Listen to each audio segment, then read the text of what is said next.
Ma'am, nangangopya po si Scarlett sa akin, no? Apakasinungaling mo, Samantha. May nangangopya pala dito? Bagsak ka na sa akin, Scarlett.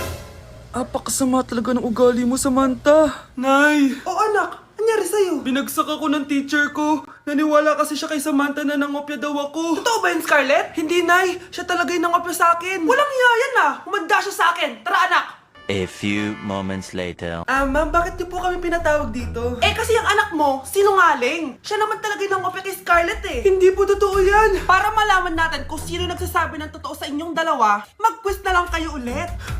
Patay ako nito. Humanda ka ng mapahiya, Samantha. Okay, time's up. Pass your papers. Scarlett, naka-perfect ka. Yes! Talino talaga ng anak ko. Samantha, wala kang tamang sagot. Ikaw talaga ang totoong nangungopya. Nakakahiya ka, Samantha. Humanda ka sa akin sa bahay. Tara! Huwag po, Nay!